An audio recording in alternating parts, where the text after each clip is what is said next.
Hi, welcome to our podcast. I'm Paul, and I'm here to guide you over the next few weeks and introduce you to some people who are working in housing across Aotearoa, to introduce you to some projects and hopefully to help inform you about what's going on in the housing space, so you can make some choices about the sorts of things you might want to get up to. Today I'm going to introduce you to Greg Freeman. Greg works in the space of community development, and he's going to talk to us about the things that he sees and hears in the communities that we're developing around New Zealand in terms of affordable housing. Hope you enjoy the show. Greg, thanks very much for joining us this morning. We're here to talk a little bit specifically to the role that you play. Really interested to get a sense from you and your perspective, not just here, because here today we're at Waimahia Inlet, which is one of the larger communities which we've been involved with over the last 15 years, but more broadly to get an appreciation from your perspective of the elements of community in the many different contexts where we've operated over the years, maybe starting with your story of early days and what that looks like and how we introduce ourselves in that context. Well, if I can just start maybe saying that I'm on board from the 2013, okay. So with the Housing Foundation. Yep. But what I liked about the Housing Foundation is their commitment to the people side of their business. Mm-hmm. So what I immediately clicked on to, it wasn't about the Housing Foundation just producing great houses and here's the keys and, away you go. It's about how can we actually help this family on their journey. And their journey doesn't stop just as soon as they get the keys to their brand new house. They really consider it around how do we create these great communities. And so that's what I liked about them, and that's actually what they brought me on to do, is to help foster those communities happening.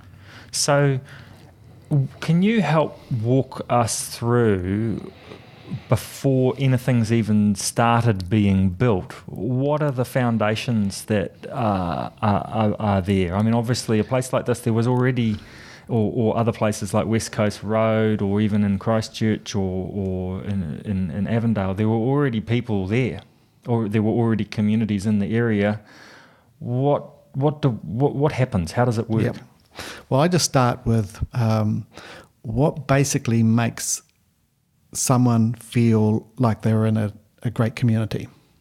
And so, it is, I think, it's about people connecting with their neighbours, connecting with the wider environment, and they get a sense then that they're knowing people, they're known, and there's a sense that we're part of something.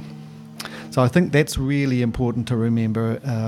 That's part of our job, is to create that sense of you feeling like this is your home, and you're feeling connected. You're engaged with your community. Yep.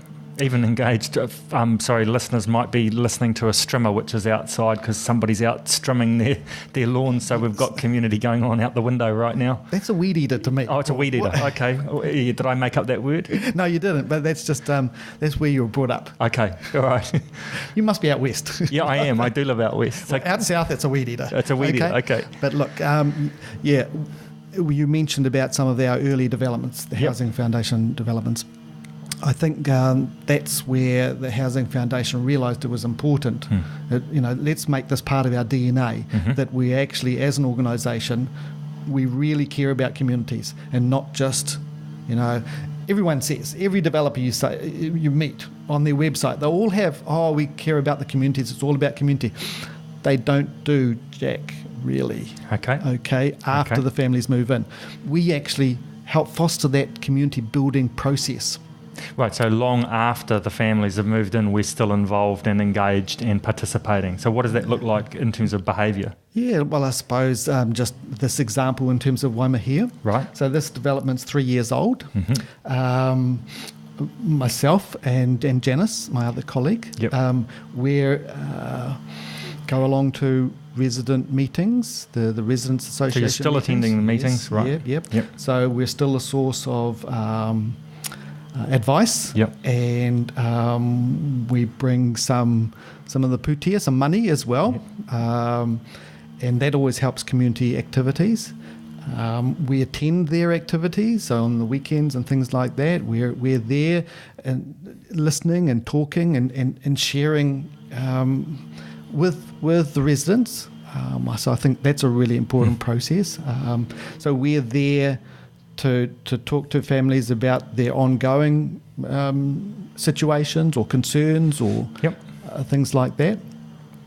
And then I suppose that leads us just being sort of more invested. Okay. Yeah. I think that, and people see us as more invested. Yep. So they see us around. They've been in their house 3 years, but they still see us around. Still can email us. Still can ring us up. Okay. Yeah. That makes sense. So can you talk me through a little bit, like when we 4 years ago or 5 years ago, for example, in this particular location, the place where we're now standing in a nicely completed new Kaumatua apartment, nice two-bedroom apartment with lovely carpets and all that sort of stuff. How do I get one? Exactly. I was saying earlier I'd like to live here too. This was just a huge, big green field growing. Horse paddock. It was a horses were there? Yeah, look, had a long history of being a vacant space that people enjoyed. I've got a video from the early 1970s that someone took of down at the waterfront, which is mangroves now. There was a launch tied up at a little jetty, and people were swinging off a rope hanging from a pukawa into clear seawater. Fantastic. Right. And so enjoying that beach. So it's come from that sort of that historical situation. Yep. It's been a horse paddock. It's been somewhere where kids have been playing here over the years because it's part of their neighbourhood. And we took that green fields and then came along, talked to the wider community, the neighbours. So that's like next door here, we've got Clendon and we've got Papakura and Manurewa and closer in. More closer in. Closer in, yeah, more closer in. So that's the people who were going to be material affected by whatever we did here. So it's about the surrounding streets and the surrounding neighbourhoods. We try to engage with them. There's the Weymouth Residents Association, long-standing group of people who are keenly concerned about their community. Yes. So just Weymouth's been a community like on a little peninsula, and Auckland came to meet it. And some of those... So they would have been a bit worried at first about what was going to be done here, right? That's the understatement. Okay, yes. So they were very worried. They were quite vocal about that? Very, yes. I used to turn up to their meetings and have quite a job to put our perspective, the Housing Foundation's perspective, because I know how the great families that come into this development. But I had a lot of prejudice and bias against sort of what they saw as like a Housing New Zealand type of operation. And trying to persuade them, show them that we were different. We weren't a Housing New Zealand. We weren't a government agency. We weren't a fly-by-night, profit-driven developer. So, in the end, they were actually giving me credit for sort of handling all the fire and brimstone they used to fire at me. How do they feel now? Awesome. Great. Yeah. Well, that's a good outcome then. When did that opinion change? Probably after I kept on coming, kept on going to their meetings, kept on putting my perspective and addressing all their concerns. They mightn't have accepted what I was saying initially, but I just kept on coming with our perspective. And eventually people then get past what they think is going to happen and they realise what is happening. Right. And then they start to get to know some people. Oh, they're out walking their dog. They meet other people from this community. Oh, they're just like us. In fact, they're decent, hard-working Kiwis who have got into their own home. Right. Oh, I like the sound of this. So this is what we rode that wave with the wider community, and until we can swing them around to thinking, this is really good for Auckland. This is good for New Zealand. This is having hard-working Kiwis getting into their first home, getting a foot on the property ladder. That's not a bad thing. Right. So the proof is in the pudding then. So, there's evidence now here and in many other places where... This has been awesome in terms of the example of Waimahia.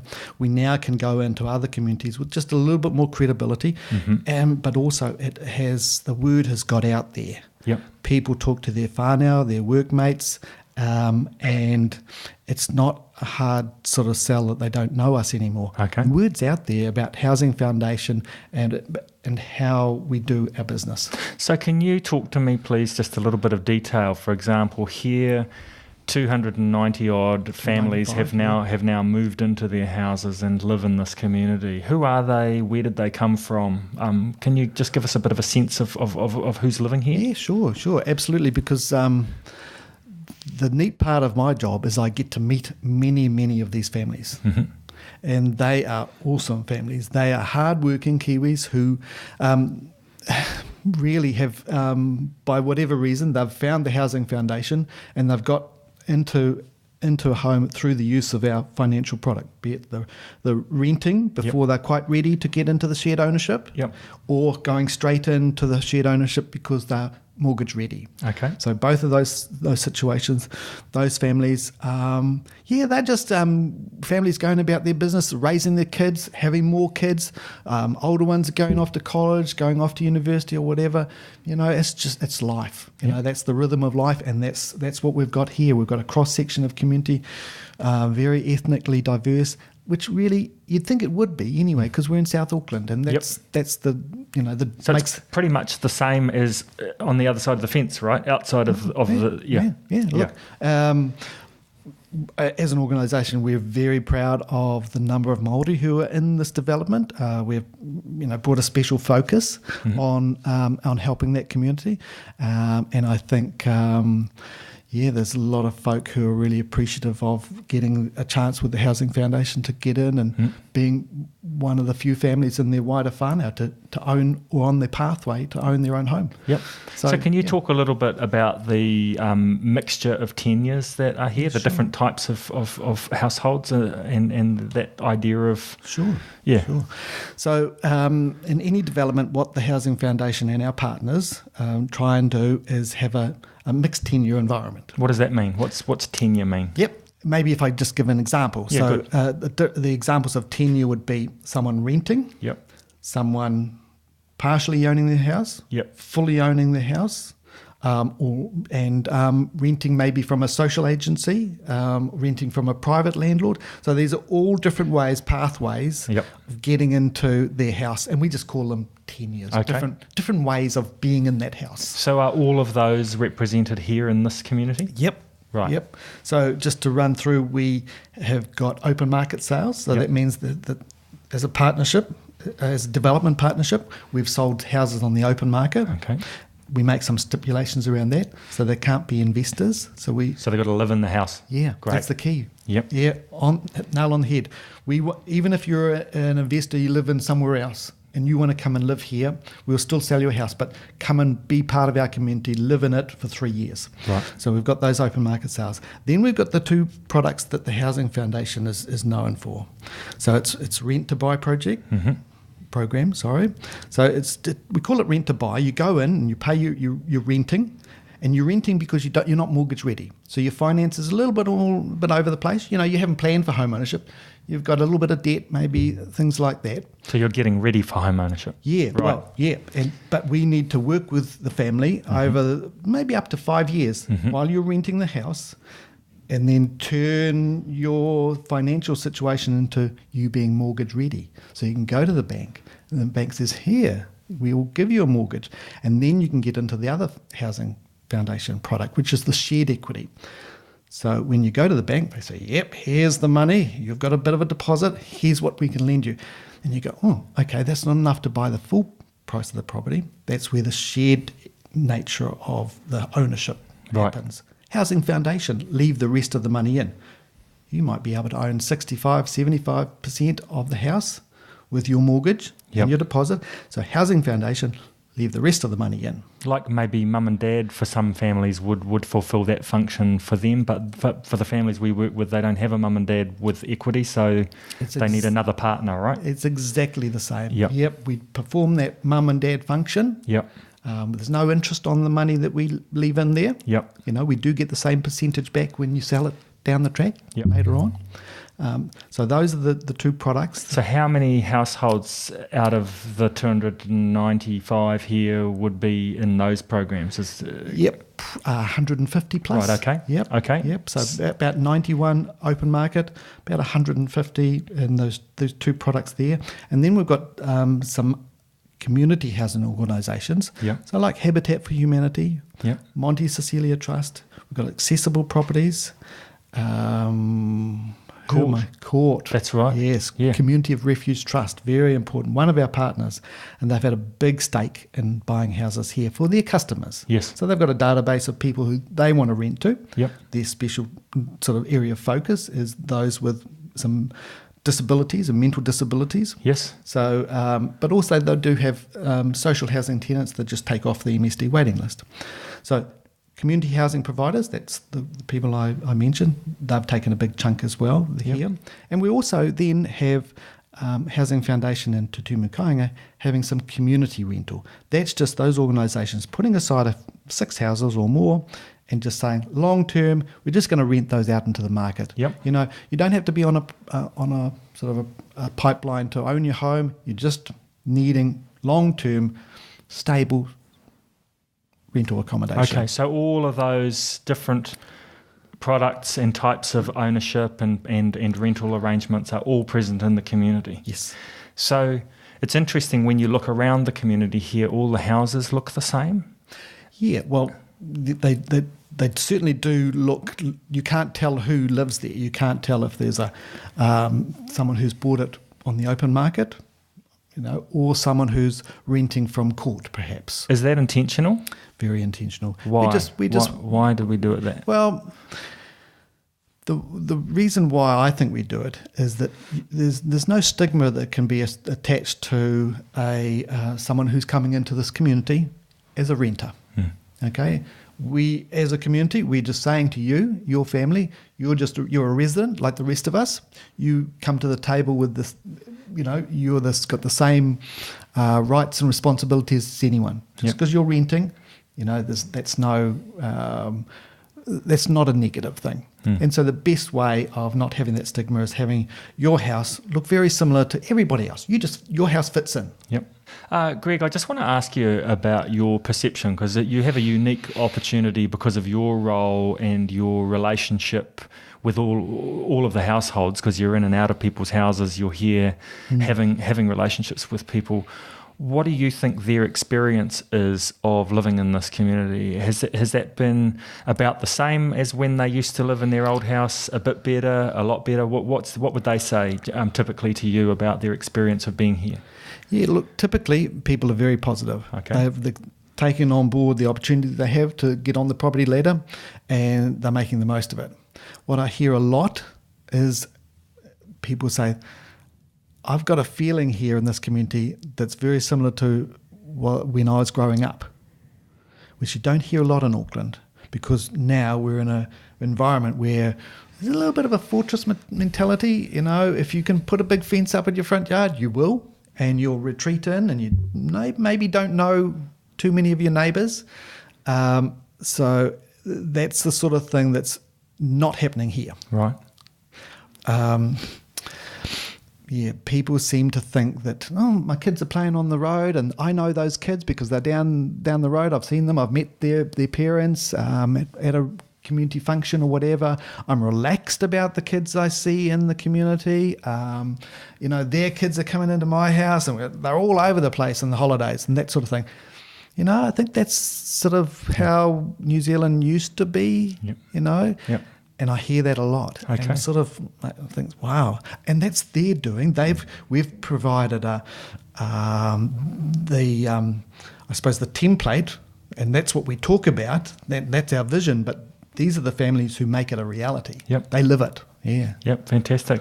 Do you think there's an opportunity for us to do more of this sort of thing more often, and that would be a good idea?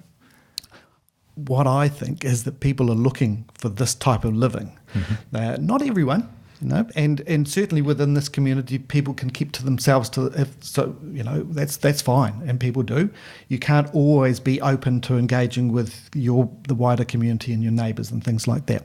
But what I'm hearing is that even other communities, that they would like to have more of this type of vibe, this friendly vibe where you can't walk down the road without having to say, "G'day, mate." You know each other. You've seen each other, even if it's just a friendly wave.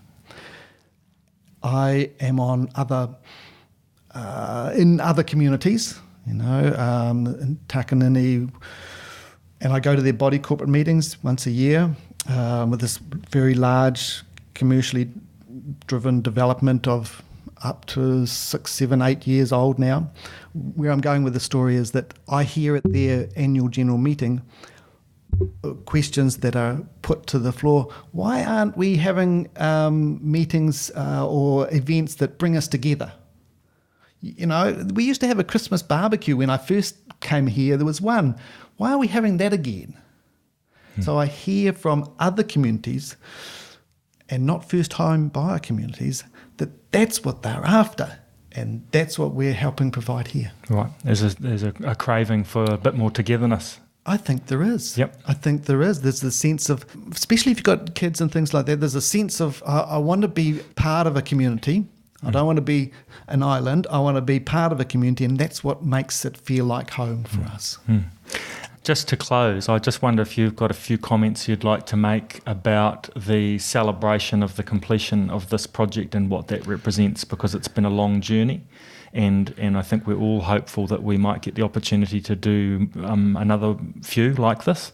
Yeah. What would your message be to people who may or may not have heard of Waimahia as we celebrate the completion of the project?